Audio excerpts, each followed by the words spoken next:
Muy buenas tardes a todas, todos y todes quienes nos acompañan el día de hoy en nuestra primera jornada del Seminario Permanente de Investigación y Extensión en Educación No Sexista e Interseccional de la Historia, las Humanidades y las Ciencias Sociales. Este proyecto está financiado por la Dirección de Vinculación con el Medio y Extensión de la UNCE desde el año 2021 y cuenta con el apoyo de la Oficina de Género y Sexualidades de la UNCE. Desde el año 2022 establecimos un vínculo con el equipo parte de la Unidad de Género de la Universidad de Chile, a través de de la invitación a ser colaboradores del proyecto INES Género, capacidades y competencias para la equidad de género en investigación, creación e innovación. Este seminario se ha convertido en un espacio de reflexión, diálogo, participación y análisis interdisciplinarios desde la Facultad de Historia, Geografía y Letras con otras facultades e instituciones nacionales, con miras a responder a las demandas institucionales establecidas en el modelo educativo de la UNCE, nacionales en concordancia con la propuesta del Ministerio de Educación, y también extranjeras en torno a lo que establece la UNESCO sobre la necesidad de generar espacios de equidad e igualdad de género en la educación. Este seminario, proyectado en 3 etapas, este es su tercer año de implementación y busca fortalecer la docencia universitaria, aportando en transversalizar la perspectiva de género desde un enfoque interseccional. Desde la investigación, se espera que se puedan generar grupos de investigación potenciando de esta forma las redes de investigación intra y extramuros, y en cuanto a la vinculación con el medio, se trabajará en esta tercera etapa de manera directa con los campus pedagógicos, centros de práctica profesional y otros espacios educativos, buscando que estos espacios coayuden en el diseño y propuesta de estándares de formación inicial docente con enfoque de género interseccional, que será el gran aporte de esta tercera etapa, siendo la actividad presencial que realizaremos en el mes de noviembre y a la cual desde ya quedan todas, todos y todes muy invitados. A continuación, doy el pase a Cristina Jara para que nos pueda contar respecto a las redes sociales y de esa forma nos puedan seguir en este seminario permanente de educación no sexista. Bueno, contarles que desde que se crea el proyecto tenemos una página web, un sitio web, que es www.educacionnosexista.cl. Ahí pueden encontrar material que hemos ido subiendo de las sesiones pasadas del año 2021, 2022, también bibliografía, material que hemos ido dejando en nuestra página web. Y estamos siempre muy activas, activos en nuestro Instagram, que es @educación no sexista. Ahí también nos pueden seguir, ahí estamos subiendo siempre información de las fechas próximas, de las charlas, los links de inscripción, de ganadoras, ganadores de sorteos de libros, etcétera.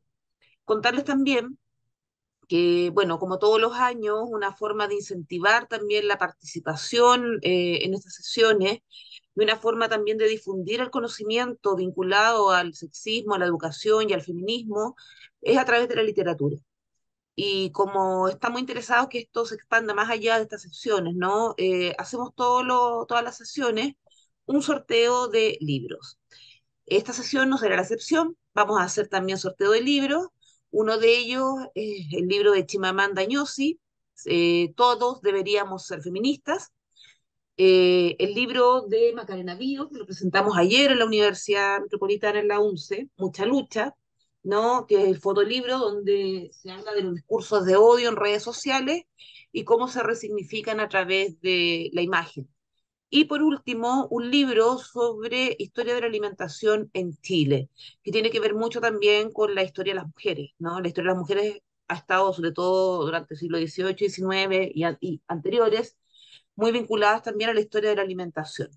Así que para hoy día tenemos el sorteo de 3 libros. Para eso, al final de la sesión, para poder participar, le vamos a pedir que responda a la encuesta que vamos a dejar y que el profesor Joya ha dejado ahí en el chat. Pediría también si pueden poner nuestras redes sociales ahí en el chat para que la gente ya las pueda anotar, las pueda tener. Eh, Así que bueno, eso, muy contentas, muy contentos de estar en esta tercera sesión. Damos la bienvenida también a quienes integran este grupo, que se integran este año a nuestro grupo, a María Pía Infante, que es estudiante de pregrado de la carrera de Historia y Geografía, a Javier Aravena también, que también es estudiante de pregrado de la carrera de Historia y Geografía, y con mucha alegría también al profesor Jesús Marola, que se suma este año también a esta iniciativa de proyecto.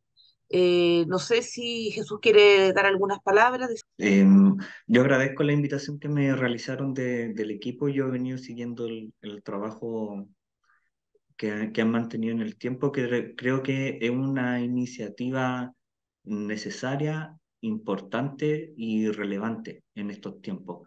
Ya como muchos y muchas saben, vengo trabajando estos temas y problemas hace tiempo. Es una preocupación constante dentro de mi práctica y sin duda más que aportar, yo espero aprender acá. Y yo creo que va a ser una instancia donde espero colaborar en algo, pero yo estoy seguro que lo que voy a aprender va a ser el doble de lo que yo pueda aportar, así que les estoy enormemente agradecido por haberme invitado y estoy sumamente feliz de que esta primera sesión nos acompañen estas excelentes colegas, amigas que las vi hace muy poco, y que son una excelente profesional y aún más excelentes personas en su calidad humana y compromiso social. Bien, muchas gracias, Anita. Muchas gracias, Jesús. Bueno, vamos a dar paso ahora. Yo voy a presentar a las invitadas de hoy. Tenemos unas tremendas invitadas. Yo las conocí en un congreso de la Universidad de Granada el año pasado, en septiembre. Escuché su presentación, quedé encantada, así que las paso a presentar. Hoy día nos acompañan desde la Universidad de Jaén, de España, Antonia García Luque. Ella es doctora con mención europea por la Universidad de Jaén y defendió en el año 2008 la primera tesis nacional de arqueología del género, así que es una pionera. En la actualidad es profesora del área de didáctica de las ciencias sociales de la Universidad de Jaén, donde también es vicedecana de extensión universitaria y responsabilidad social de la Facultad de Humanidades y Ciencias de la Educación. También ha coordinado durante 7 años el Seminario Mujer, Ciencia y Sociedad de la Universidad de Jaén y es directora académica del Máster Análisis Crítico de las Desigualdades de Género e Intervención Integral en Violencia de Género de la misma universidad. Y ahí mismo imparte docencia. Es vicepresidenta de la Red de Investigación y Formación en Perspectiva de Género en Didáctica de las Ciencias Sociales, Red GEN, por si los quieren seguir, y miembro de la Red Nacional de Investigación Past Women. Entre sus actuales líneas de investigación se encuentra la coeducación, que tiene mucho que ver con el tema que nos van a presentar hoy, coeducación en didáctica en las ciencias sociales. Este compromiso con la igualdad de género y su gran esfuerzo por transferir y divulgar sus conocimientos entre el alumnado infantil y joven le ha valido el Premio de Mujer Inspiradora, otorgado por el Diario de Jaén a personalidades femeninas de trayectorias destacables, y el Premio Jaenera en el ámbito universitario. Así que tenemos una gran invitada el día de hoy. Junto a ella está Matilde Peinado Rodríguez, ella también es doctora en Historia Contemporánea y es profesora titular del área didáctica de las Ciencias Sociales de la Universidad de Jaén, con 3 quinquenios de docencia y 2 de investigación, o sea, mucha experiencia.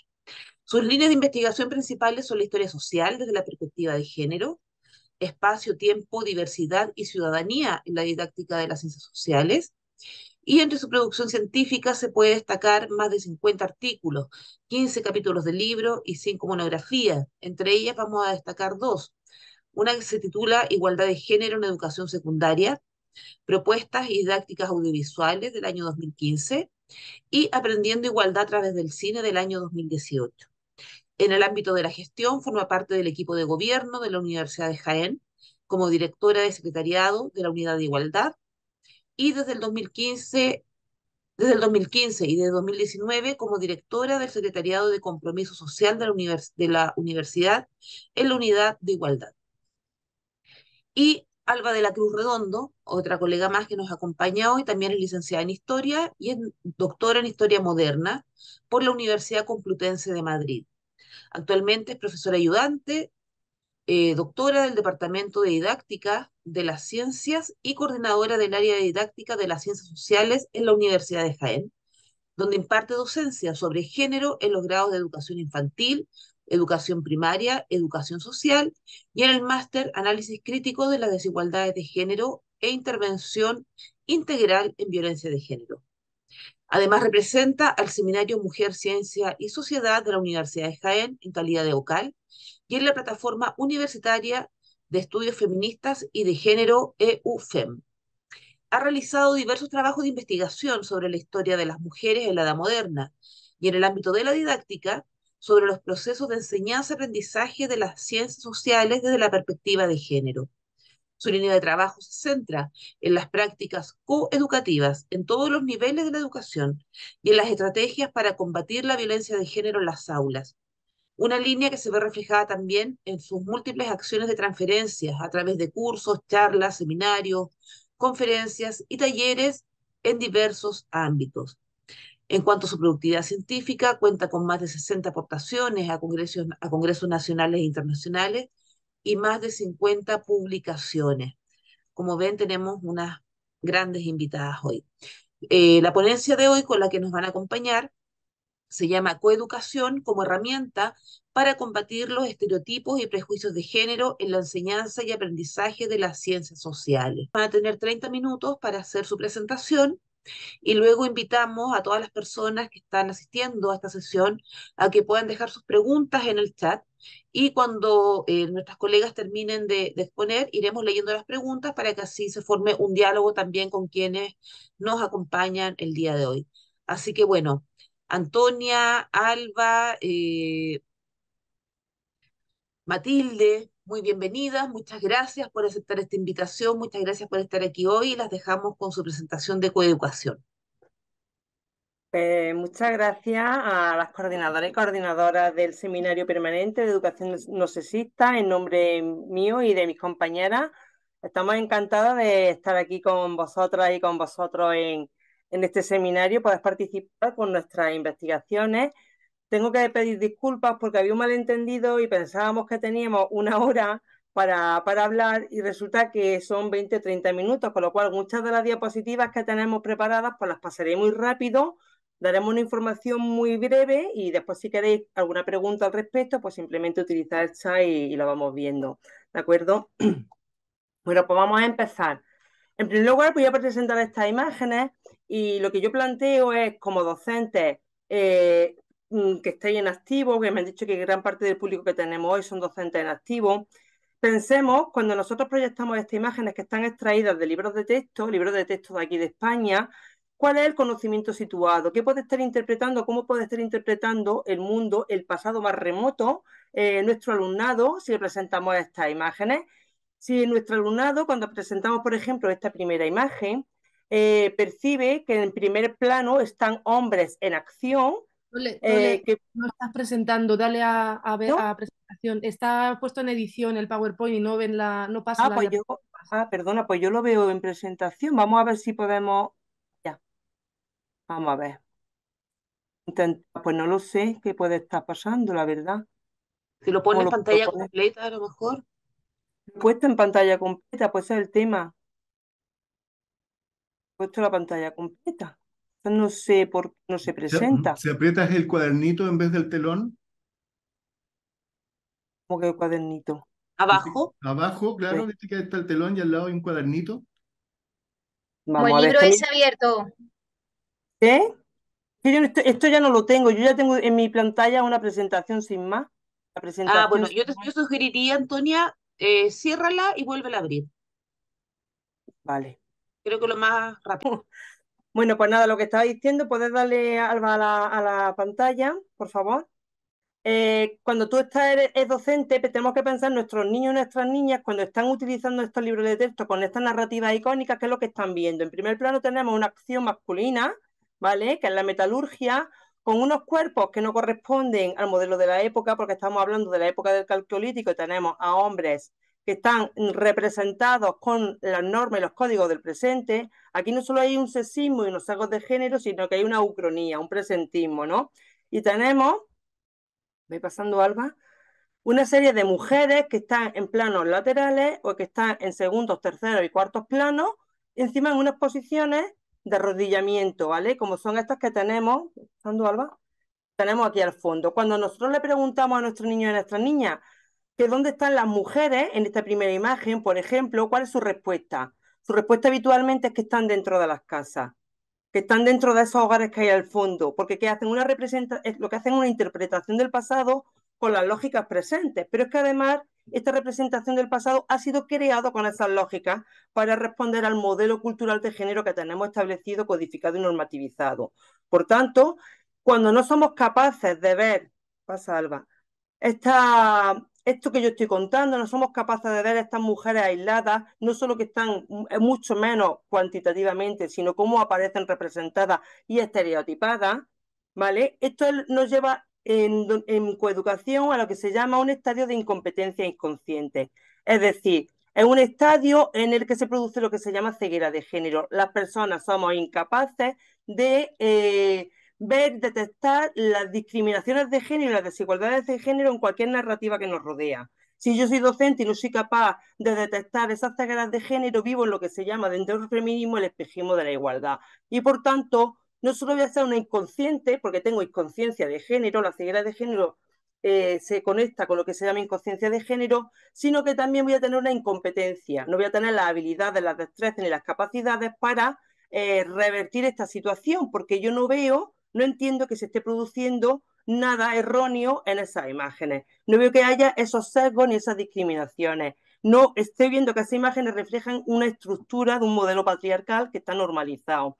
Según la metodología de aprendizaje coeducativo de competencias conscientes, la mayoría de la ciudadanía está en esta primera fase de incompetencia inconsciente y también gran parte del profesorado.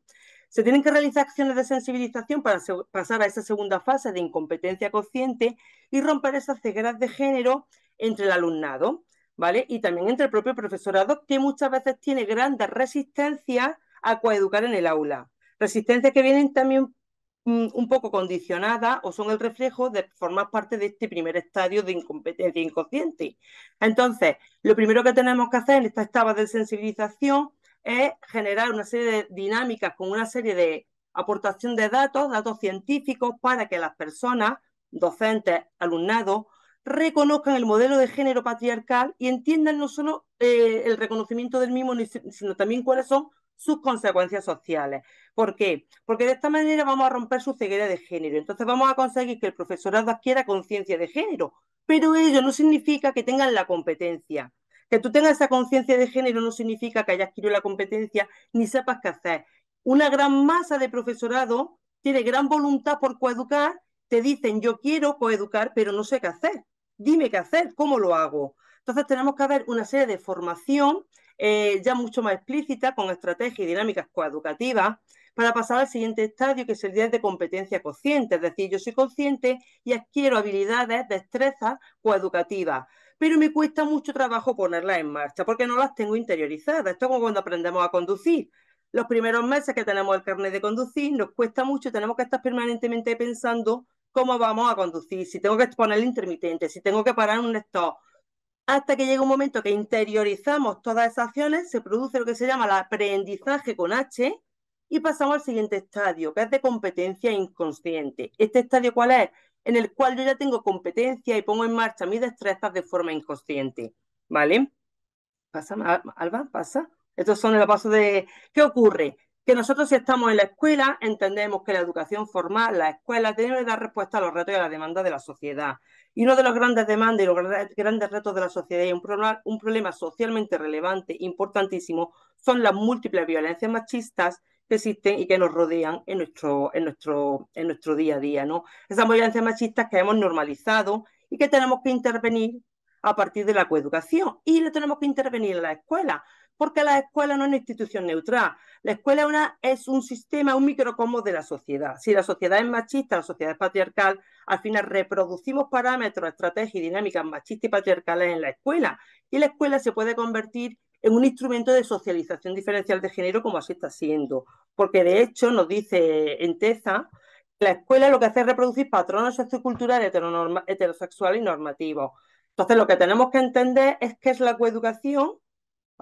Cuando te hago así, ¿qué pasa? Muy bien, ¿vale? Porque la coeducación es un método educativo intencionado, esto es muy importante, que lo que pretende es romper la socialización diferencial de género, establecer una socialización equivalente entre personas, esto es importante, romper el género, abolir roles y estereotipos, y por tanto la coeducación, nosotros nos gusta mucho esta definición, es un paradigma educativo que tiene en su eje el feminismo, entendiendo el feminismo como esa teoría social, política, que establece la igualdad y equivalencia entre personas sin distinción de sexo, clase social, desde una interseccionalidad, ¿vale?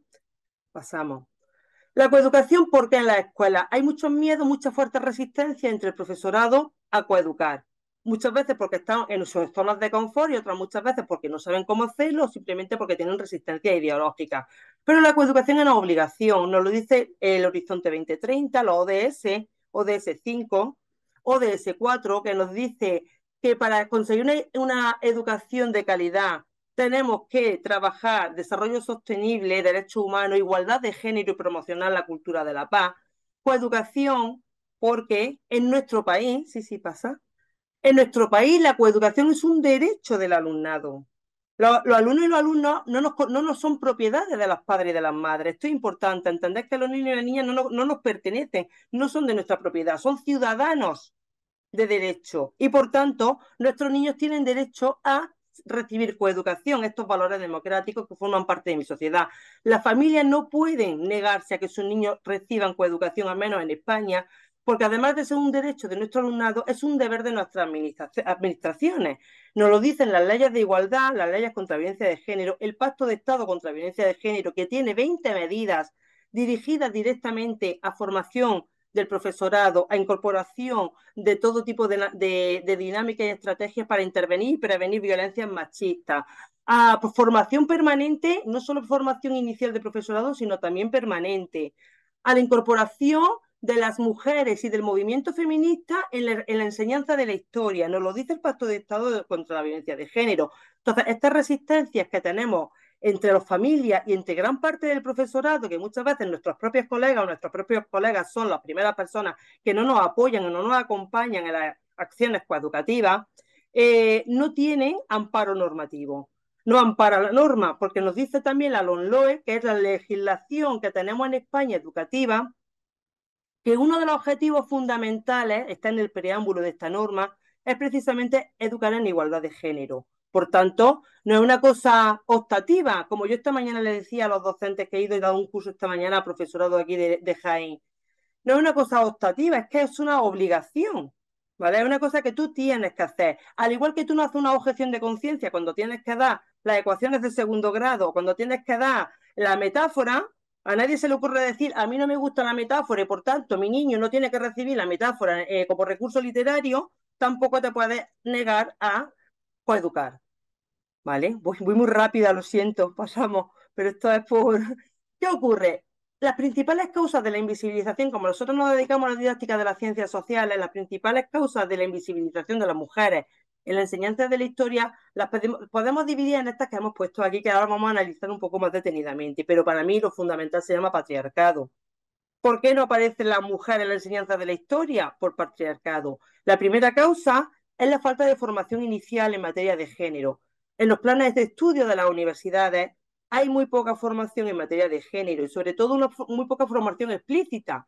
Se amparan mucho en la transversalidad, en las competencias transversales y todos sabemos que muchas veces la transversalidad está siendo utilizada como una cortina de humo precisamente para no hacer lo que hay que hacer. Y yo me amparo en que lo estoy haciendo desde la transversalidad para no hacerlo. Entonces necesitamos que se incorpore de forma obligatoria y explícita esta formación en materia de género para romper lo que nosotros hemos llamado el ciclo de las desigualdades de género, ¿vale? Que funciona de la siguiente manera. Si nosotros en la universidad nos damos formación en materia de igualdad a nuestro alumnado, que va a ser futuro docente, futuras y futuros docentes, ese alumnado con sus prejuicios, con su currículum oculto, con sus prejuicios, sus creencias y su ideología va a llegar al aula y va a transmitir en relación al género todas sus creencias, que pueden ser muy peligrosas en algunas ocasiones. Por tanto, tenemos que romper esa ceguera aquí, en la universidad, para futuros y futuras docentes. Ojo, que formar no significa comprometer, que no toda la gente recibe la formación de la misma manera. Luego, si queréis, podemos hablar de esto. No pensemos que la formación es que nos va a solucionar el problema. que tú puedes ser formado, pero no adquirir el compromiso de cambio y de transformación. Y esa formación dejarla al lado y no ponerla en práctica, ¿vale? Pero ¿qué ocurre? Que si nosotros, estos profesores, llegan al aula, forman a la futura ciudadanía, y esa ciudadanía sigue respondiendo a los parámetros de modelo de género cultural, binario, jerárquico, heteronormativo, etcétera. Un ejemplo de esto es, por ejemplo, que nosotros en un estudio a 356 alumnos y alumnas de nuestro grado de educación le preguntábamos si consideraban que la Universidad de Jaén era un espacio igualitario. El 92% entendían que sí, que no había discriminaciones de género ni sesgos de género en nuestra universidad, porque viven en el espejismo de la igualdad. Pero es que con Docentes en Acción hay un estudio de Valle que dice que un 40,3% de los docentes que forman parte de esta muestra no perciben los sesgos de género ni los discursos patriarcales en los materiales educativos que ponen en práctica. Si no lo perciben, obviamente no van a poner en marcha herramientas para desarticular estos sesgos. Seguimos. Nosotros tuvimos un proyecto en el que investigamos este círculo de las desigualdades, ¿vale? Y lo que pretendíamos era entender, por una parte, nuestro alumnado, que están aquí en la universidad, en los grados de educación, futuros y futuras docentes, cuáles eran sus conocimientos o lo que pensaban que sabían, su percepción del conocimiento, y hacíamos unas preguntas de control para saber realmente lo que sabía, sobre cuestiones muy básicas de igualdad de género. Como, por ejemplo, conocer la diferencia entre sexo y género, sí o no, y hace una definición, saber lo que significa empoderar a las mujeres, por qué hay que empoderar a las mujeres, qué diferencia hay entre feminismo y machismo, qué sabes del patriarcado, si sabes lo que es, si existe actualmente igualdad de género. ¿Qué ocurre? Que la verdad es que los resultados fueron bastante desalentadores. Y este profesorado, o sea, este futuro profesorado, que es el que tenemos aquí en la aula universitaria, si no damos formación, con estos resultados van a llegar al aula. Con una autopercepción de pensar que conocen mucho sobre sexo y género porque reciben discursos de sexo y género feminista muchas veces desde la desinformación y la mala formación, redes sociales, diarias, etcétera. Quieren saber mucho, pero realmente, por ejemplo, solo daba una definición correcta de sexo el 51% y de género un 41%. ¿Cómo voy a trabajar coeducación si no sé el ABC del modelo cultural de género y cómo se construye? Pasaba lo mismo, por ejemplo, cuando le decíamos qué significaba empoderar a las mujeres. Un 56% decía que sí sabía lo que era, sin embargo, solo un 27% realmente sabe que es empoderar a las mujeres, y un 20% señala las causas correctas de por qué hay que empoderar a las mujeres. Pasamos. Esto es mucho más grave. El machismo y el feminismo, pensamos que todo el mundo sabe lo que es machismo y feminismo, pero solo un 55% sabe lo que es feminismo. De ese porcentaje que no lo sabe, hay una confusión entre feminismo y embrismo, y entienden que el feminismo es lo contrario del machismo y es la superioridad de la mujer con respecto al hombre.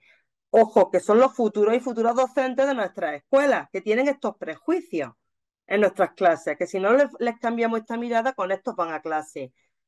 Pasamos. Voy muy rápido, luego si queréis hablamos un poco más del estudio. Con el patriarcado ocurría lo mismo. Solo un 22% sabe definir qué es patriarcado, a pesar de que un 56% quiere saber lo que es. Y nos llamó mucho la atención que el porcentaje que no daba una definición correcta asociaba patriarcado únicamente a la cultura gitana, como si el patriarcado no formara parte de nuestra sociedad, sino de otra cultura que no es la mía y por tanto no me corresponde intervenir en él, ¿vale? Porque a mí no me afecta. Con violencia de género ocurría que solamente sabían diferenciar violencia física y de psicológica, y había un porcentaje, un 5%, que entendía la violencia de género, el maltrato del hombre a la mujer y de la mujer al hombre. Es decir, una confusión evidentemente errónea, ¿no? Una definición muy errónea. Le preguntábamos si consideraban necesario incorporar a las mujeres como objeto de estudio en la enseñanza de las ciencias sociales. Claro, mayoritariamente nos decían que sí. ¿Por qué? Porque hay un sesgo de encuesta. Tienen enfrente a la profesora feminista que saben que lo que quieren escuchar es que sí. Sin embargo, cuando le decíamos por qué, cuáles eran las causas, estáis viendo las respuestas, no habían entendido la pregunta por una parte, y por otra parte no dan unas respuestas coherentes. Por ejemplo, porque todo el mundo tiene los mismos derechos, las mujeres también, porque una mujer igual que un hombre posee los mismos conocimientos, porque no, por todo el mundo puede hacer lo que se proponga. Obviamente no están las respuestas alineadas con lo que se le ha preguntado, ¿vale? Seguimos.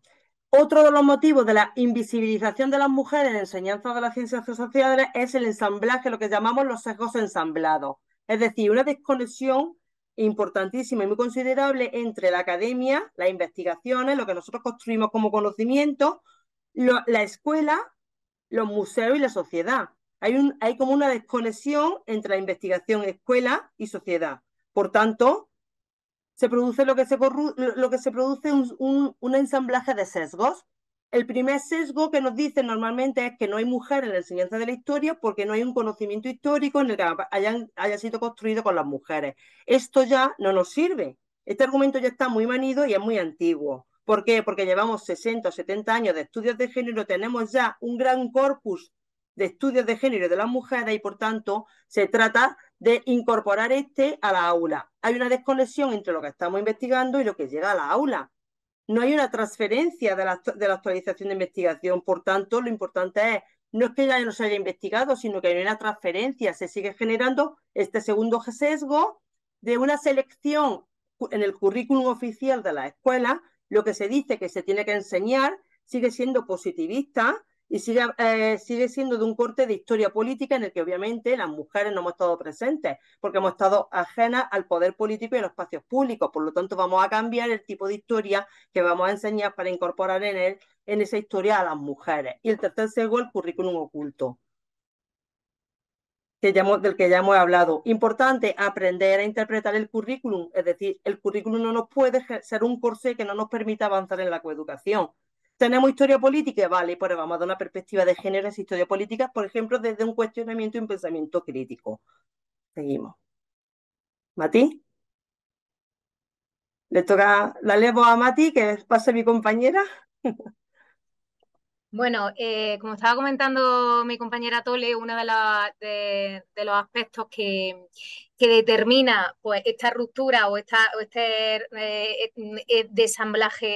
de ensamblaje entre lo que estamos estudiando en la academia, lo que ya se sabe por todas las investigaciones que ya se han realizado y que sin embargo no se transmite en la escuela, ¿no? Y en los centros de secundaria, viene determinado fundamentalmente porque los materiales con los que se trabaja cotidianamente en el aula, si quieres puedes pasar a la página siguiente, pues evidentemente siguen un currículum positivista y, por supuesto, como comentaba mi compañera antes, una historia política construida desde arriba, de una perspectiva eurocéntrica, patriarcal, heteronormativa, bueno, todo lo que ya hemos comentado antes, ¿no? Y aparte, articulada o analizada desde el presentismo. Y esto tiene dos problemas fundamentales.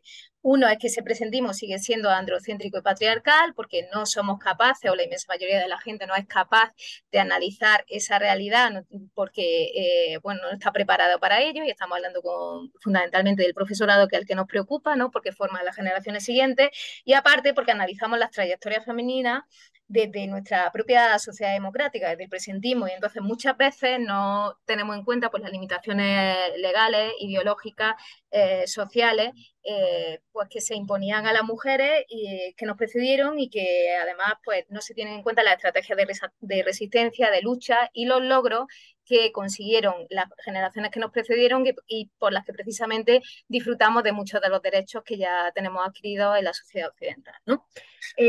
Bueno, son muchas las investigaciones que se han elaborado, pero siempre partiendo de la perspectiva de la construcción o del pensamiento económico marxista que planteaba la diferenciación entre lo productivo y lo reproductivo, que es algo que nosotros hemos analizado con mucho detenimiento, que aquí no nos da tiempo a pararnos, pero lo que podemos hablar luego, que tiene mucha relación también con el concepto de los cuidados, de la ética del cuidado, de la reproducción, de lo reproductivo y cómo lo reproductivo ha repercutido en lo productivo, forma un ensamblaje, podríamos decir, que no puede disociarse, ¿no? Porque el mantenimiento, ¿no? de la sociedad hasta el momento actual, ¿no? De la especie humana, en ese mantenimiento ha sido determinante los espacios reproductivos. Pero es que aparte ya está más que demostrado en todos los estudios que se han hecho en la historia contemporánea, por ejemplo, que las mujeres han participado ampliamente también en el ámbito productivo, que eso no, no se puede analizar a través de las fuentes porque las fuentes tienen un sesgo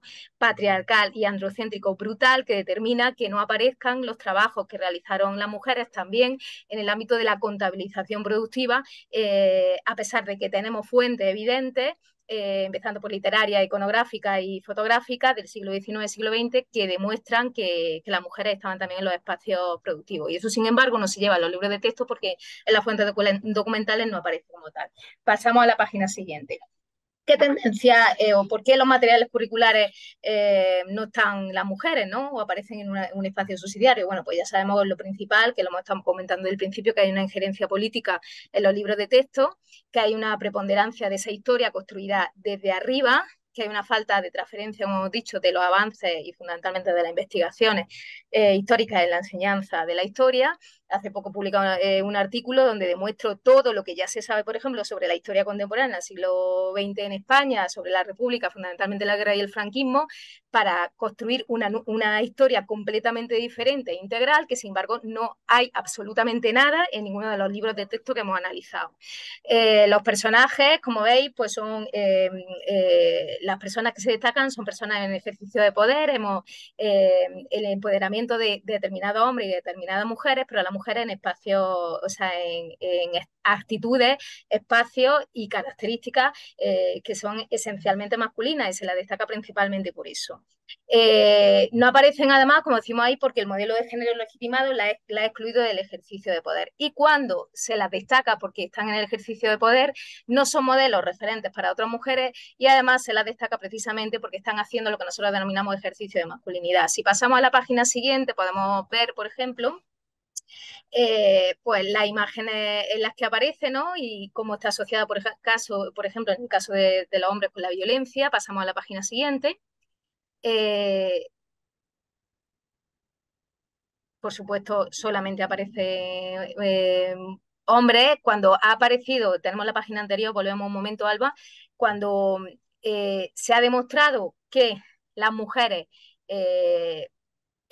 han sido protagonistas de los hechos relevantes que supuestamente todo el mundo tiene en su imaginario, que son de hombres. Por ejemplo, se montó una auténtica revolución con una imagen que es muy conocida, que no hemos puesto aquí, la hemos puesto en muchas ocasiones, ¿no? Que es la de una mujer pintando con su bebé, ¿no? En el regazo, las cuevas de Altamira. Bueno, pues eso generó una auténtica revolución, porque era totalmente impensable que esas cuevas de Altamira pudieran haber sido pintadas por la mitad de la humanidad, por la otra mitad de la humanidad, ¿no? Como el descubrimiento del fuego. Hay ciertas imágenes que tenemos asociadas desde nuestra más tierna infancia con que las cosas importantes las han hecho siempre y de una forma omnipresente los hombres, ¿no? Entonces, cuando se cuestiona esa serie de conceptos, pues rápidamente hay un revuelo, porque incluso intentan desmontar lo que se entiende que es la cientificidad, ¿no? Está más que demostrado. Bueno, ¿qué mujeres conocemos? Las mujeres que conocemos, como estaba diciendo antes, son mujeres que se destacan, que las destacan desde una perspectiva androcéntrica porque ocuparon espacios, tiempos, roles, estrategias que son esencialmente masculinas, ¿no? O que en un momento dado fueron un referente en un contexto masculino, pero un referente para las mujeres de su época, ¿no? Aunque ahí podamos destacar, por ejemplo, Clara Campoamor, que la tenemos aquí abajo, que la fue determinante para la consecución del voto femenino en España, ¿no? He metido también a Angela Merkel, porque Angela Merkel es un modelo paradigmático donde choca lo que se entiende por el modelo de feminidad con el modelo que ella representa, y donde se destaca también una perspectiva que podría llevarnos a círculos de empoderamiento masculino, ¿no? Sobre eso podríamos hablar bastante, pero no tenemos tiempo. Pasamos a la próxima diapositiva. ¿Por dónde andamos entonces, no?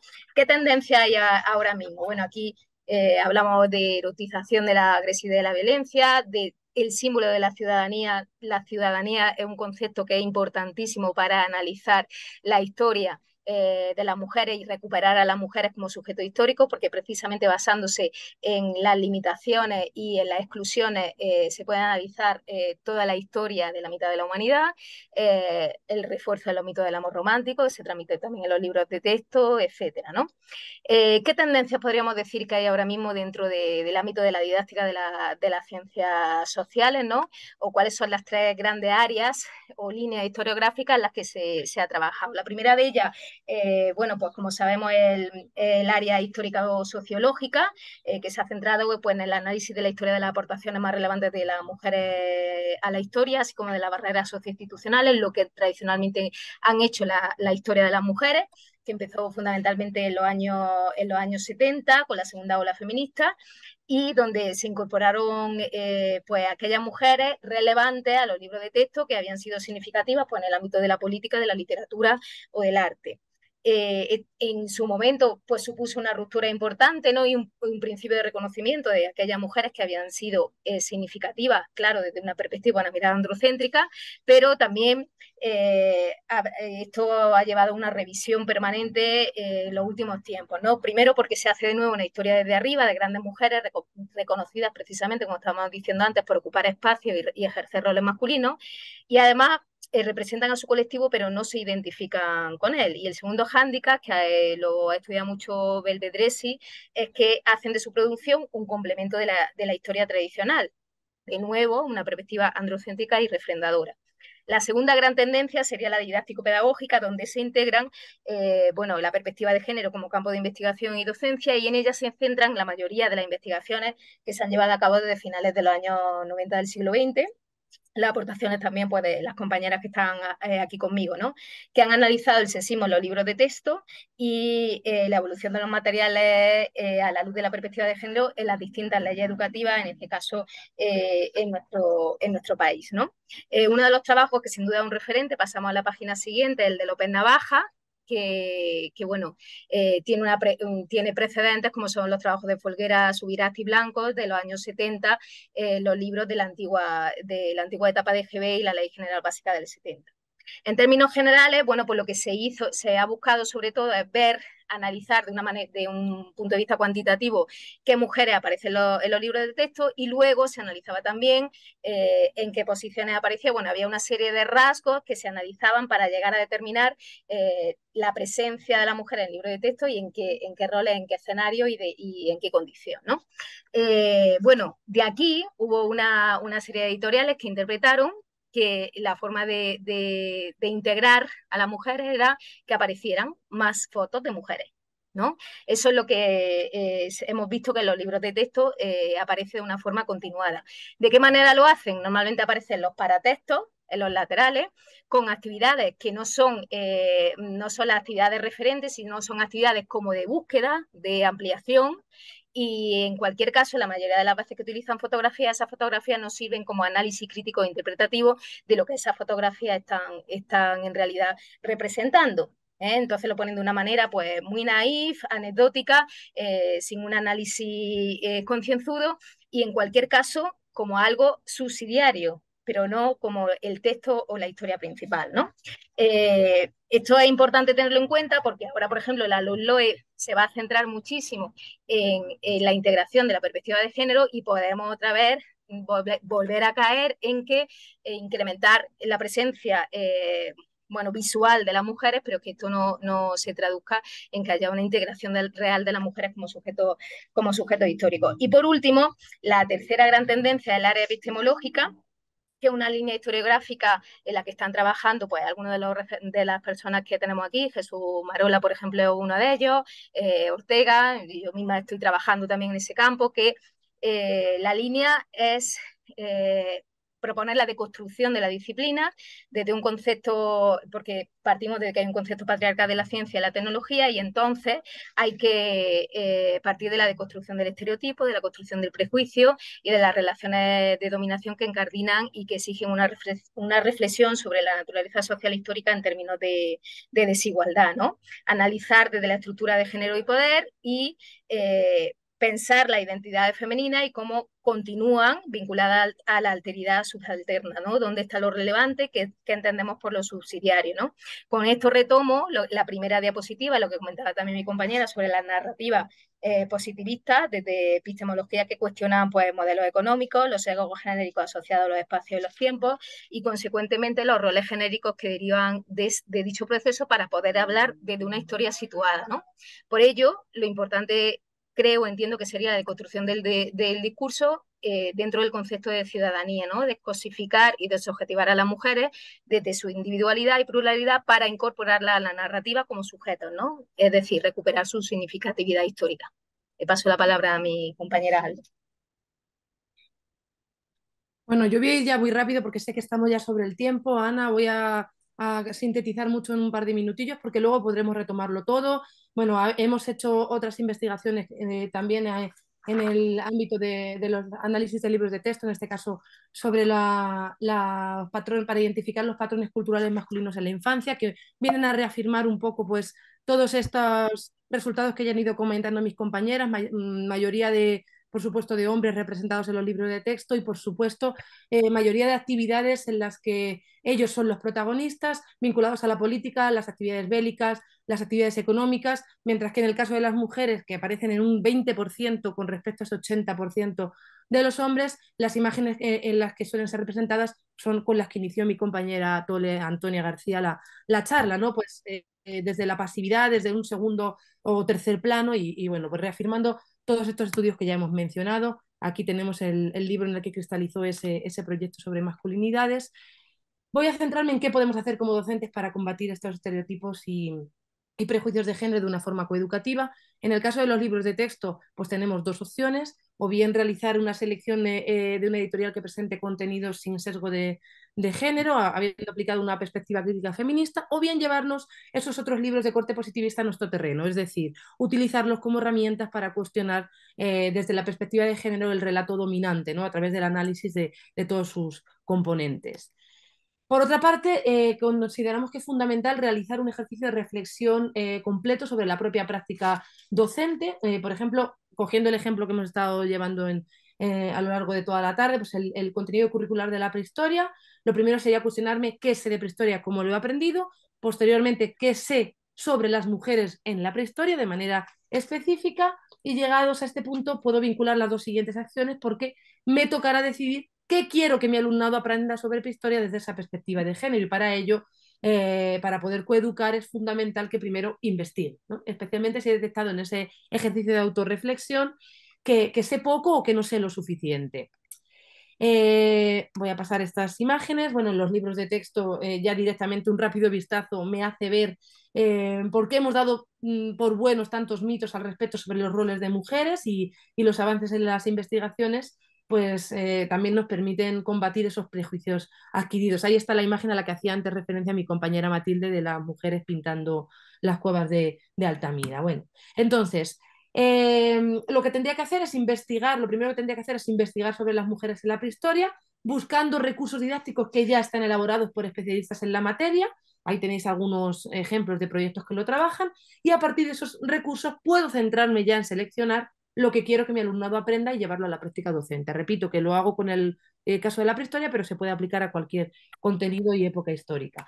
Tenemos el ejemplo del proyecto Past Women, del cual nuestra compañera Antonia García Luque forma parte y especialmente en el ámbito de la educación, de la didáctica.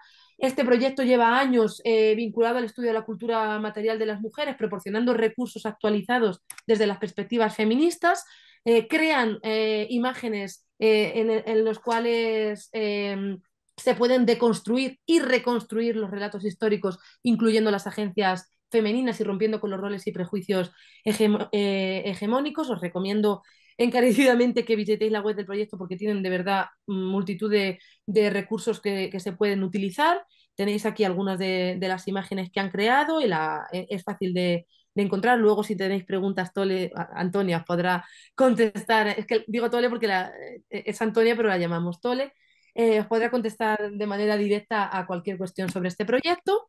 En segundo lugar, cuando ya he hecho esa investigación y he partido de esos recursos previos, paso a tomar esas decisiones sobre cómo incorporar esta perspectiva de género de una manera concreta a través de actividades pues, de cualquier tipo, ¿no? Talleres, ABP, lo que sea. Y también revisando de forma crítica esas narrativas y esos recursos que estamos teniendo presentes en las aulas desde una perspectiva de género y, por supuesto, detectando las ausencias y el actualismo. Bueno, también hay que tener en cuenta, ya voy concluyendo, una piedra importante del camino de la coeducación desde la didáctica de las ciencias sociales a las que nos enfrentamos, que es esa la permanencia de la creencia de que la historia de las mujeres es cosa de mujeres. El estudio Maldonado que tenéis en pantalla valoraba la posibilidad de incluir en el futuro profesorado la disponibilidad para incluir la historia de las mujeres en la enseñanza elemental y a pesar de que había unos resultados bastante halagüeños en cuanto a esa disponibilidad, la realidad se daba luego de bruces cuando hacíamos una diferenciación por sexo, porque mientras las mujeres mostraban una actitud favorable entre el 8 y el 10, los hombres lo hacían entre el 6 y el 7, es decir, que había un mayor porcentaje de hombres con menor disponibilidad a incluir esa historia de las mujeres, ¿no? Eso nos tiene que hacer reflexionar que se sigue estancando el feminismo en el hecho de que se piense pues, que hablar de igualdad es cosa de mujeres y que la igualdad solo va a beneficiar a las mujeres, no la percepción de que el feminismo no consigue un bien común. Por recapitular, no tenemos una fórmula mágica, no tenemos una varita mágica, perdón, pero sí tenemos una fórmula de la coeducación que, aunque quizá no sea infalible, sí que es garantía de éxito a la hora de combatir estereotipos y prejuicios de género y que tiene pues estos componentes: rigor científico, justicia cognitiva y justicia social, que nos van a llevar, que van a dar como resultado esa reparación científica y ética. Que creemos que debemos coeducar para romper cegueras de género, para destruir ese espejismo de la igualdad, para incorporar la perspectiva de género en todos los ámbitos, empoderar, por supuesto, a las niñas y a las jóvenes y en general a las mujeres, enseñar a las mujeres a practicar la sororidad, desarticular las masculinidades hegemónicas y construir masculinidades democráticas, reconocer la construcción plural y diversa de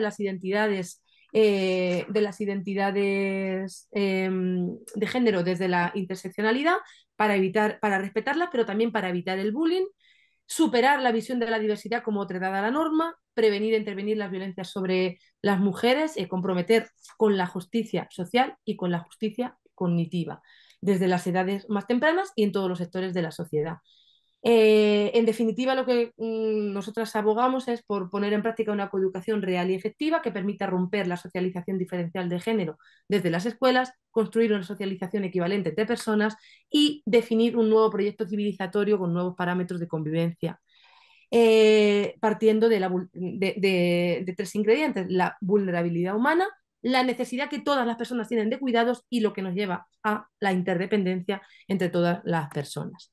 Para finalizar, la profesora García Luque siempre termina sus conferencias y talleres recordando que el primer paso no te lleva a donde quieres ir, pero sí te saca de donde estás, y por tanto pues nos sumamos a ella en esa frase final de que sigamos caminando hacia la igualdad de género, siempre hacia adelante. Muchas gracias y disculpar que nos hayamos pasado esos minutillos, pero como os hemos dicho, teníamos mucho material y bueno, nos ponemos a vuestra disposición para cualquier pregunta, Ana, que nos quieras transmitir.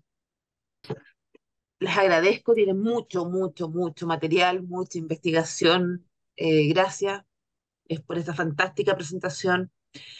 De hecho, la gente en el chat está diciendo que ojalá hubiesen tenido más tiempo, pero ahora van a tener más tiempo porque ahora todo lo que quieran preguntar, todo lo que quieran comentar con respecto a la presentación, tenemos tiempo ahora para hacerlo, ¿no? Para poder dialogar con nuestras invitadas, quizás puedan relatar mismas experiencias que hayan tenido ustedes en sus salas de clase, en sus espacios escolares, y cómo lo vinculan con lo que nuestras invitadas han presentado también. Tenemos una primera pregunta de Rocío y dice, ella quiere consultar sobre cómo lidian ustedes con las personas o cómo lidiar en el fondo con las personas que opinan que feminismo es hembrismo y que es una teoría política en contra de los hombres. ¿Cómo lidiar con eso en los espacios educativos que uno encuentra mucho, ¿no? Uno dice la palabra feminismo y inmediatamente es como un ataque, algunos lo sienten. ¿Qué experiencia tienen ustedes al respecto de eso? ¿Han podido investigar? A lo mejor tienen investigaciones también sobre eso. Sí, bueno, investigaciones sí que tenemos publicadas, mi compañera Alba de la Cruz y yo, porque tenemos una doctoranda que está haciendo su tesis doctoral precisamente en analizar las concepciones y las percepciones que tienen los niños y las niñas de primaria, de 10 años y primer ciclo de secundaria, hasta los 14 años, sobre feminismo. Entonces hay un estudio importante que ya está publicado en el que muestra esos prejuicios y esas falsas creencias sobre lo que es feminismo, las percepciones y las concepciones erráticas de lo que es feminismo. La verdad es que es un tema que nos preocupa, por eso entendemos, nosotros intervenimos en el aula, pues en primer lugar, hablando de lo que es el feminismo, el movimiento feminista, de los logros que se ha conseguido a partir del feminismo. Sobre todo nos interesa mucho que nuestras niñas que están, por ejemplo, en la universidad entiendan que no están ahí porque se lo merecen y porque simplemente le ha llegado de la nada, sino que Hace 70, 80, 90, 100 años las mujeres no podían acceder a los estudios universitarios, tenían que pedir permiso a su pareja para abrir una cuenta en el banco, no podían tener propiedades con su nombre, una serie de derechos que tienen ahora que no podemos pensar, que no podemos hacer que se conviertan en privilegios. Es decir, que tenemos que hacer todo lo posible para que entiendan de dónde han venido esos derechos y que tenemos que hacer todo lo posible para mantenerlos, porque lo mismo que, como decía Simone de Beauvoir, ¿no? Lo mismo que avanzamos, es mucho más fácil que nos quiten estos derechos. Hay que trabajar dándole datos. Esto es lo que habéis dicho al principio. Cuando tenemos estas cegueras de género y tenemos este espejismo de la igualdad, la primera fase de sensibilización es aportar datos.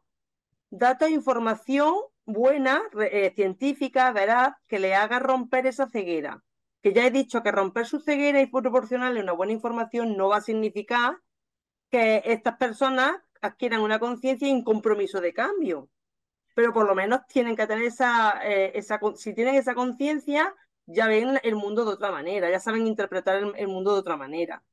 Intentamos también deconstruir el discurso y utilizando muchos materiales de los que normalmente consumen, pues a través de los medios de comunicación, de toda la información que reciben o de desinformación que reciben en las redes sociales, de los bulos, de las fake news, de los datos incorrectos con los que se quedan. Intentamos siempre plantear todas esas cuestiones que están a la orden del día, que están en las noticias y trabajar con ellos y ellas esos discursos deconstruyéndolos a partir de, pues, de las investigaciones, de los datos reales, del rigor científico que normalmente pues, no está en las redes, ¿no? El año Hay pasado, una por cosa... sí, sí, habla. No, que el año pasado, por ejemplo, llevamos a cabo un proyecto financiado por aquí por el vicerrectorado en el que está mi compañera Mati, que se llamaba Dino a la bulocracia. Bulocracia. Y era trabajar por grupos, discursos de odio a través de fake news, ¿no? Cómo se estaban propagando discursos de odio a través de la fake news. Y hubo muchos grupos, porque dimos carta libre, cada uno podía trabajar el discurso de odio que quisiera. Muchos grupos que trabajaron el discurso de odio contra el feminismo y el negacionismo de las violencias machistas, a través de las noticias falsas, los falsos datos que se aportan, pues tan politizado, porque obviamente esto es muy politizado, ¿no? Desde muchos grupos políticos ultraconservadores que además están tomando muchísima fuerza en el panorama político nacional e internacional. Y bueno, ellos trabajaron y la verdad es que ellos mismos se dieron cuenta a través de sus investigaciones de que muchos datos que ellos daban, muchos datos y muchas informaciones que daban por verdaderas, pues a través de su propia investigación corroboraron que, pues, que no estaban en lo correcto. Mati, perdona que te he cortado. Sí, no, iba a comentar al respecto, como nosotros trabajamos en educación infantil y primaria, pero también damos clases en el máster de educación secundaria a profesores, alumnado que ha hecho geografía e historia, ¿no? Entonces, no solo sorprendente, sino que es grave que historiadores historiadoras no tengan claro la importancia del movimiento feminista, que el feminismo es el movimiento más importante del siglo XX.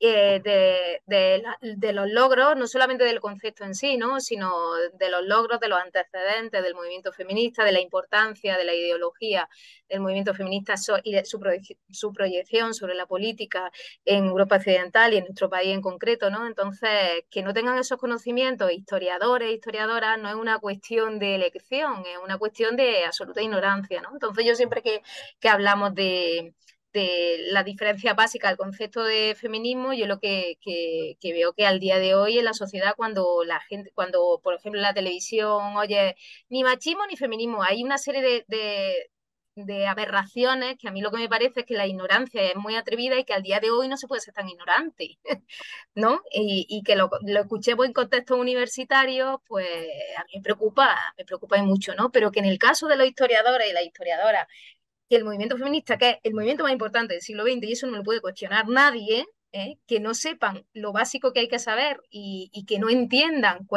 qué es la ideología que subyace, qué ha movido y cuáles han sido las transformaciones principales, ¿no? que eso ha generado, pues es algo que al día de hoy pues es muy preocupante, ¿no? Porque esa gente es la que va a formar, claro, si eso además luego lo sumamos a que los libros de texto no están preparados, ¿no? Como hemos estado explicando, pues entonces ya tiene el caldo de cultivo para que la ignorancia continúe.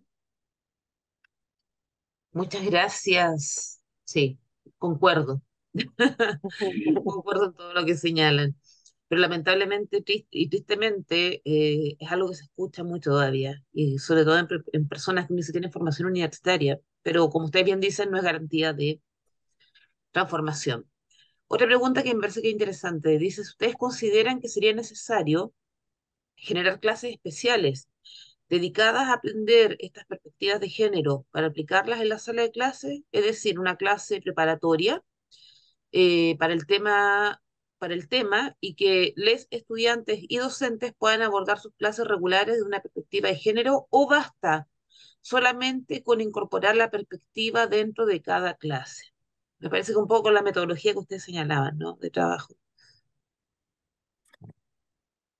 Creo que hay una primera fase en la que sí tiene que haber una formación explícita y yo siempre digo lo mismo, perspectiva de género, género sin perspectiva, ¿no? Es decir, es que esto es importante porque la perspectiva de género, lo decía Marcela Lagarde, es una visión política que lo que intenta, una visión política, porque es que una visión política y transformadora, que crea el feminismo para transformarnos la sociedad, incorporar a esos sujetos políticos que somos las mujeres y que hemos estado invisibilizados.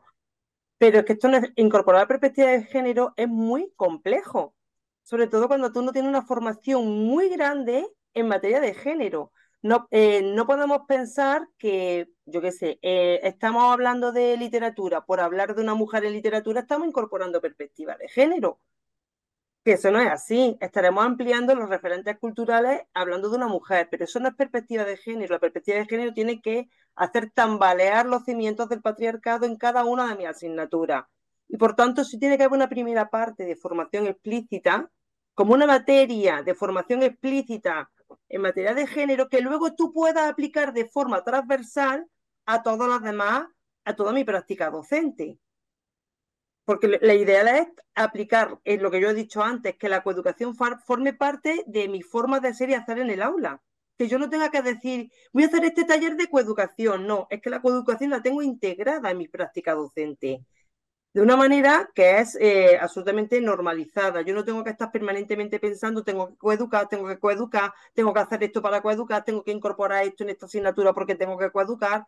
El objetivo es llegar a ese último estadio en el que se coeduca de forma absolutamente inconsciente porque lo tengo interiorizado en mi práctica docente. Pero previo a eso, tenemos estas primeras fases en las que tengo que tener una formación explícita, porque coeducar no es intuitivo, que hay mucha gente que tiene mucha voluntariedad, que tiene muchísimo compromiso, pero no sabe hacerlo.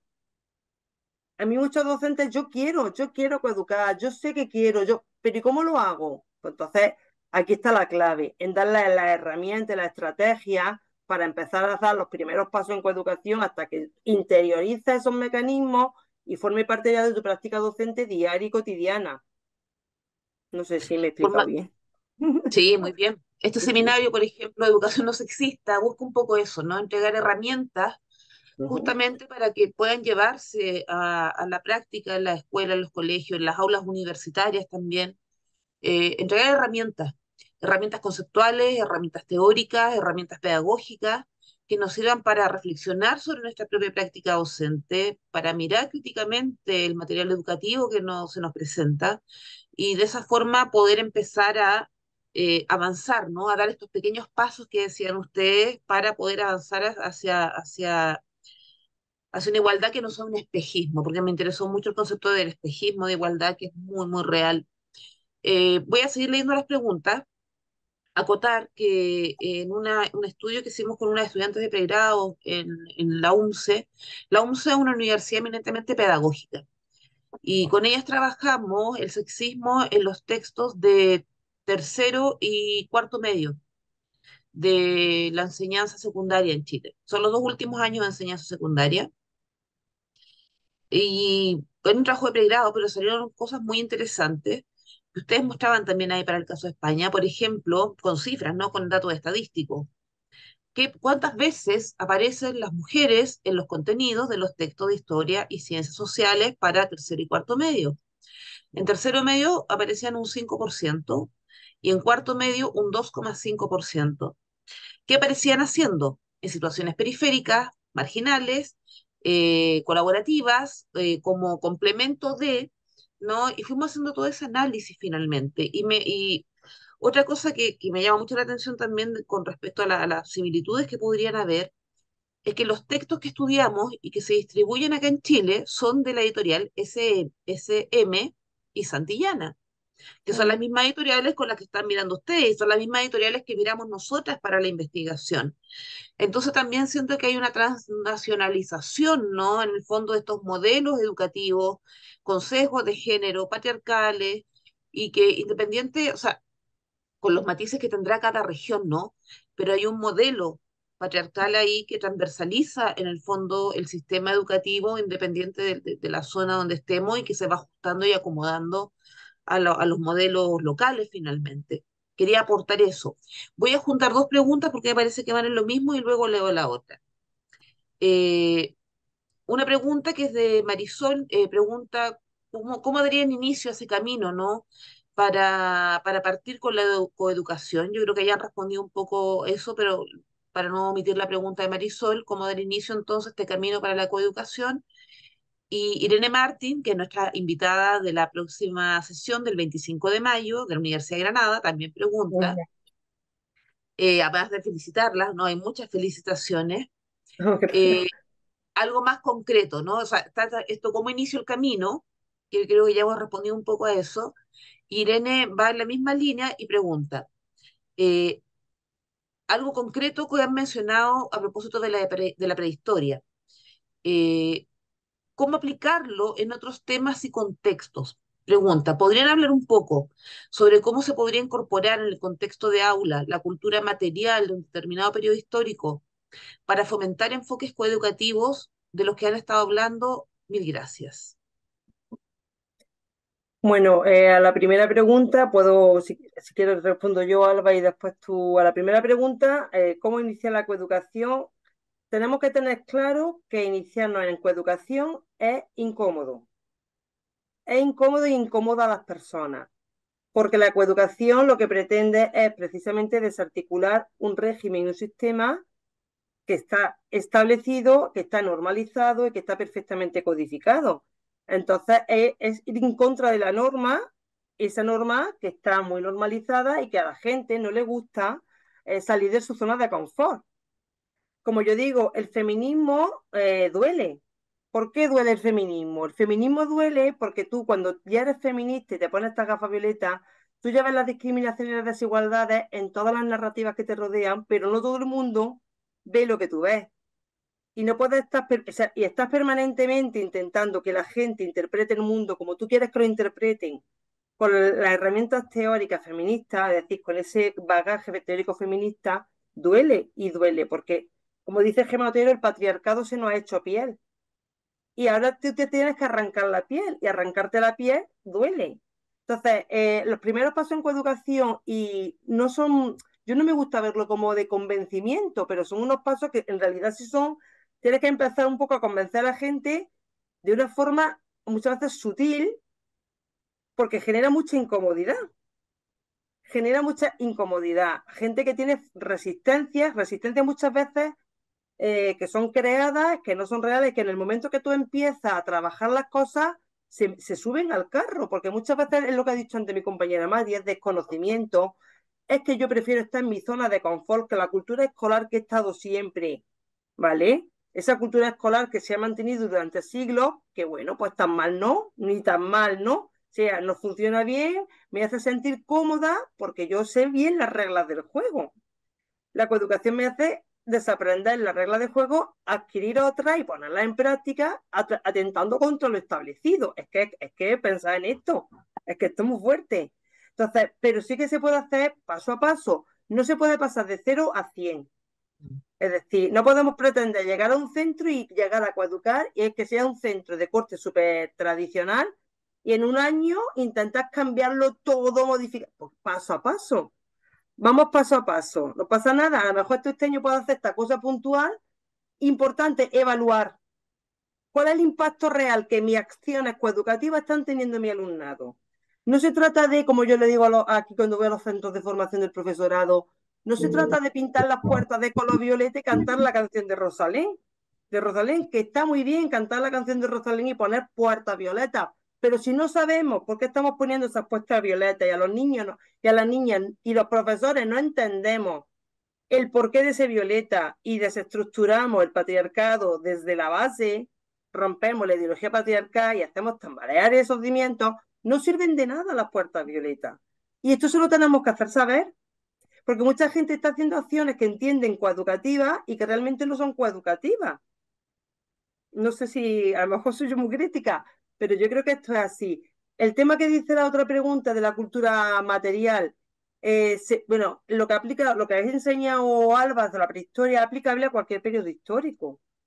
Investigar para coeducar cualquier periodo histórico que se de las mujeres, que se sobre las relaciones de género en este periodo, que quiero enseñar, hay que investigar. Y esto es lo que hemos dicho antes. Genera trabajo y genera una incomodidad, porque es mucho más cómodo coger mi libro de texto y enseñar lo que viene en el libro de texto. Por eso digo que la coeducación es trabajo, esfuerzo, incomodidad, es que tienes que tener un compromiso. Y una vez que tú consigues ese compromiso, consigues que tu alumnado, yo por ejemplo en la universidad, adquiere ese compromiso, ese ya no se va. Porque una vez que tú empiezas a ser coeducadora, tú ya no puedes bajarte del carro de la coeducación, porque forma parte de tu práctica educativa, no, de tu vida.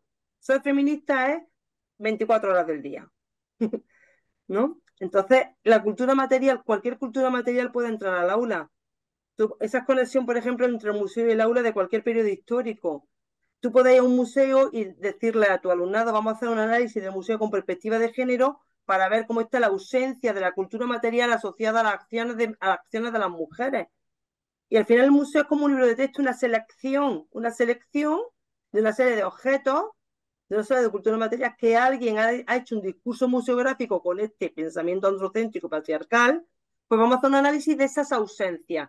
Muchas veces no es tan importante tampoco las presencias, trabajar las presencias, sino la ausencia, ¿no? ¿Por qué no están? ¿Y dónde están? ¿Y cómo están representadas? Bueno, pues eso. Alba o Mati, que estoy aquí que no veas, ¿eh? Me Yo están creo dando que, cuenta esta tarde.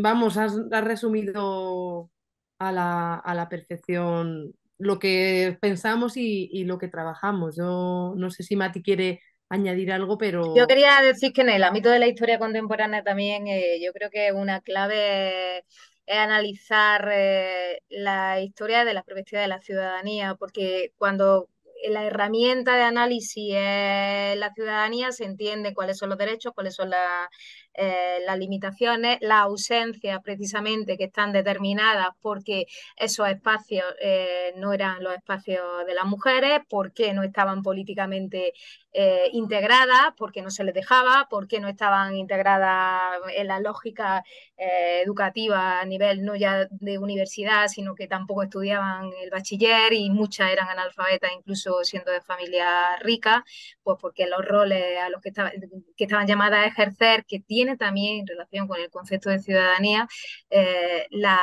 bueno, pues la excluían, ¿no? Entonces, es tan importante hablar de las presencias como de la ausencia, es tan importante hablar de los derechos como de la ausencia de esos derechos, ¿no? Entonces, los mecanismos de poder, ¿no? Que comentaba antes también, pues algunos trabajos que tiene Jesús Marola, que lo estoy viendo por aquí, ¿no?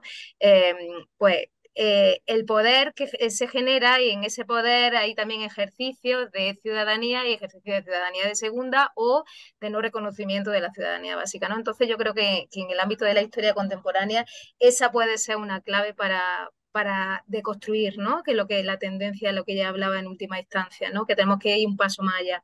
Hay que el área, ¿no? O la tendencia, la línea historiográfica que plantea la deconstrucción absoluta del discurso, ¿no? Construir una historia nueva, ¿no? Yo creo que va por ahí. Paso el dato a las colegas de Chile, la y los colegas de Chile, con respecto a esa última pregunta. Yo pertenezco a la red de red de historiadoras feministas de Chile, y el año 2021 escribimos para la editorial LOM un libro que se llama Históricas, y que es la historia del movimiento de mujeres y feministas en Chile desde 1850 hasta el 2020. O sea, una historia de larga duración. Eh, y nos propusimos como red historiadora feminista el objetivo político de hacer una historia de las mujeres, sobre las mujeres y contextos y bibliografía de mujeres. y con fuentes idealmente producidas por mujeres. ¿Y qué nos proponíamos con eso? Romper, ¿no?, el mito de que no se puede hacer historia a las mujeres o que las mujeres no han tenido historia política en el pasado y vamos haciendo toda esta construcción que hacen ustedes, ¿no?, que señalan con respecto, por ejemplo, al hito de la ciudadanía, pero anterior a eso, cómo se organizaban las mujeres políticamente en el siglo XIX. ¿No? Eso. Esta idea de que las mujeres no se organizaban políticamente. ¿Dónde estaban las mujeres en las guerras de independencia, por ejemplo? Que eso no aparece en los libros de texto y no aparece en el aula de clase. ¿Dónde están las mujeres en la organización de la República? ¿No? Y mujeres, y no estoy hablando solamente de grandes mujeres, trabajamos también mujeres, muchas mujeres en los sectores populares que se organizaban en agrupaciones de artesanas, ¿no? Después, luego en mancomunales, luego en sindicatos, luego en incipientes partidos políticos exigiendo el voto. Entonces tenemos ahí un texto, por ejemplo, que uno de los pocos textos que hay en Chile sobre historia de las mujeres. Y cuando lo hemos presentado y han surgido los debates, nos han dicho que nuestro texto tiene sesgo, ¿no? Que tiene sesgo porque solo presenta mujeres. Y bueno, yo digo, sí, tiene un sesgo femenino, como tú, las otras fuentes con las que has trabajado durante 100 años, los otros libros de texto con los que has trabajado durante 100 años, tienen un sesgo masculino. Entonces, lo que venimos a hacer con este texto es tratar de buscar un equilibrio, ¿no? Y es un texto provocador desde ahí también, pero que sirve mucho para hacer este ejercicio en la sala de clases, cuando decimos, bueno, el libro de clases y la historiografía tradicional con la que se trabaja en las clases no nos muestran estos textos. Y además ponemos toda la bibliografía atrás, cómo construimos el libro en el fondo y los aportes de mujeres escribiendo sobre mujeres. Entonces también creo que una buena forma cuando ustedes dicen hay que investigar, bueno, al empezar a investigar uno se da cuenta de que hay producción, que hay material que se puede hacer, ¿no? Que no es imposible hacerlo. Así que gracias por esa invitación también a la investigación para poder iniciarnos en la coeducación.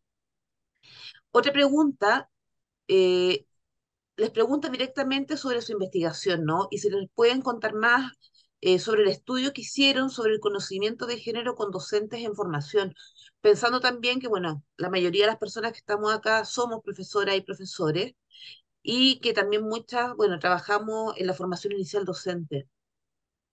Bueno, Tole, si quieres contesto yo a esta. En este sentido es importante señalar que precisamente ese primer estudio con profesorado en formación inicial, más uno que completamos posteriormente con los coordinadores y coordinadoras de igualdad ya en activo, ¿no?, de los centros educativos, que es una figura que es obligatoria aquí en Andalucía en cada centro y bueno, con la que Tole precisamente ha estado hoy haciendo formación y hace bastante formación. Aprovechamos una de esas sesiones, varias de esas sesiones para hacer con ellos y ellas también ese cuestionario para un poco contrastar qué pasaba después, ¿no?, de esa formación inicial cuando se llegaba a las aulas, desde una figura tan importante y fundamental como era la coordinación de igualdad.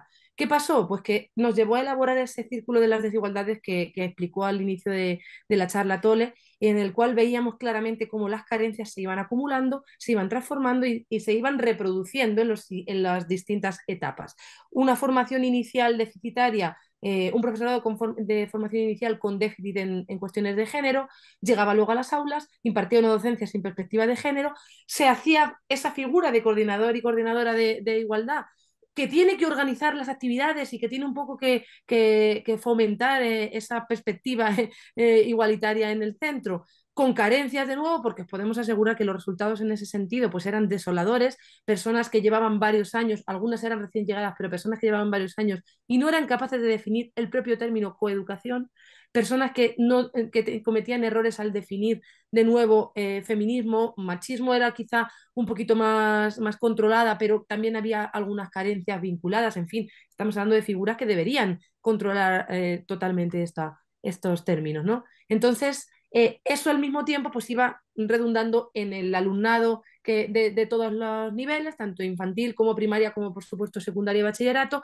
que luego salía a la sociedad y se convertían en ciudadanos y ciudadanas que perpetuaban estos roles y estereotipos y que volvían a entrar en las facultades y así sucesivamente. O sea, era al final un círculo vicioso que corroboraba que había unas carencias muy grandes en las personas que supuestamente tenían que impartir esta perspectiva de género en sus clases. ¿Qué pasa?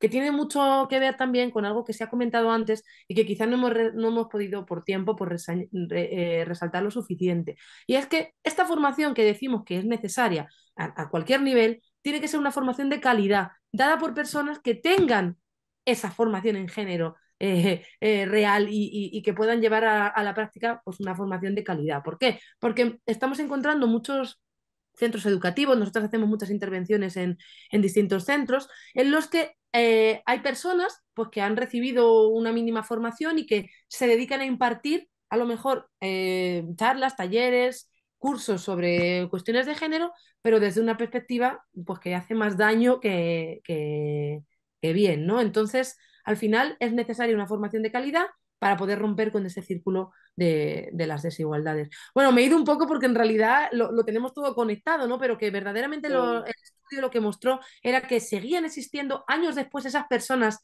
que llegan a las aulas, seguían mostrando unas carencias similares, quizá en unos porcentajes distintos, unos porcentajes menores, pero en los mismos términos, porque al final el estudio comparativo es lo que nos permitía comprobar que seguían existiendo problemas a la hora de entender qué es el empoderamiento, cómo se puede aplicar el empoderamiento, qué es bueno, pues el patriarcado, como todas estas cuestiones básicas que no profundizábamos ni siquiera con el profesorado ya activo, demostraban que seguían existiendo esas carencias que habíamos detectado en el profesorado de formación inicial. Por ejemplo, hicimos un estudio con nuestra infancia y nuestra juventud sobre su percepción sobre las violencias de género y las violencias machistas. No solo sobre el feminismo, que ese otro, nuestra doctoranda hicimos el estudio sobre la percepción del feminismo, sino también la percepción de las violencias machistas y de todos los mitos del amor romántico. Bueno, los niños de 12 y 13, los niños de 10 a 12 años, con unas creencias brutales y una normalización tremenda sobre la violencia de género. Y una justificación de la violencia de género que es realmente alarmante. Yo que sé, pues un 33% entendía que los celos son una prueba de amor. Un 22% entendía que el darle la contraseña de tu móvil a tu pareja no es nada malo, que es un gesto de confianza. Un 60% entendían que los hombres que maltratan lo hacen porque tienen problemas con el alcohol, problemas en el trabajo, no lo ven como un problema de nuestra estructura, un problema sistémico. Yo Las no, denuncias no lo sé falsas, porque como esta mañana en el curso más o menos los tengo de cabeza, ¿no? las Eh, denuncias falsas. las denuncias falsas. Hay un porcentaje altísimo que entiende que las mujeres se inventan y denuncian por hacer daño al hombre, cuando sabemos que es un 0,001% según los datos de fiscalía. Pero bueno, estas creencias calan mucho en nuestros niños y nuestras niñas, y esos son los niños que tenemos en el aula. Por eso yo digo que tenemos que coeducar precisamente para romper estas creencias, estas actitudes, estos comportamientos. Bueno, tenemos estudios con niños de 3 y 4 años. Tenemos un estudio con niños de 3 y 4 años sobre roles y estereotipos de género que es alucinante. O sea, con 3 años ya han interiorizado nuestros códigos de modelo cultural de género a unos niveles que es alarmante. Tenemos que coeducar desde el nacimiento. Y sí, estaba pensando justamente en lo que ustedes dicen de su investigación, en la resistencia dentro de las culturas institucionales también, para poder aplicar inclusive las investigaciones, ¿no? O sea, poder entrar a una escuela y poder aplicar ese tipo de encuestas, ese tipo de investigación, ya genera mucho ruido. Nosotros ahora como Universidad Pedagógica estamos iniciando un proceso con la Oficina de Género y Sexualidades de revisión curricular para avanzar hacia currículum que incluya la perspectiva de género. Y las resistencias son brutales. Entonces, claro, yo también pienso lo mismo que ustedes, no podemos pasar de 0 a 100. O sea, en un mundo ideal yo pasaría de 0 a 100, ¿no? Claro. Pero es difícil, no se puede. Hay una cultura institucional ahí que tiene un peso muy, muy grande. Y estas estructuras, sobre todo las estructuras sociales de pensamiento, de ideas, son muy difíciles de movilizar, no imposibles, pero se movilizan más lento probablemente que otro tipo de movimientos estructurales a nivel social. Y estamos iniciando este camino a nivel universitario. Eh, y es un desafío muy grande y yo creo que lo que nos han contado hoy día sobre coeducación hace mucho sentido también para aplicarlo al ámbito universitario, no solamente al ámbito escolar. eh, y todos los puntos y todas las ideas que han dado sobre cómo partir, cómo hacer seguimiento, cómo llegar, cómo trabajar, ¿no? Yo con esto quisiera cerrar dándoles mil gracias. Ha sido una excelente presentación a las personas que nos acompañan hoy día. Decirle que todo esto queda grabado en nuestra página de YouTube, en la página de YouTube institucional de la UNCE, luego lo subimos a nuestra página web de Educación No Sexista, y pedirles, por favor, a las personas que están presentes acá que contesten la encuesta que el profesor Jorge Jo ha ido compartiendo en el chat para poder hacer el sorteo de los libros. Invitamos a nuestras, mientras las personas responden la encuesta, ¿no? A nuestras invitadas, podemos seguir conversando nosotras algunos temas más, algo que quieran profundizar, que sienten que pasó muy rápido en la Sí. presentación. Y una cosa que sí me gustaría dejar, porque nos hemos centrado mucho en los libros de texto y yo me gusta decir que lo más importante no son los materiales y los recursos, que somos las personas. Y que los niños y las niñas nos aprenden. Aprenden a sus maestros y a sus maestras mucho más que a sus libros de texto.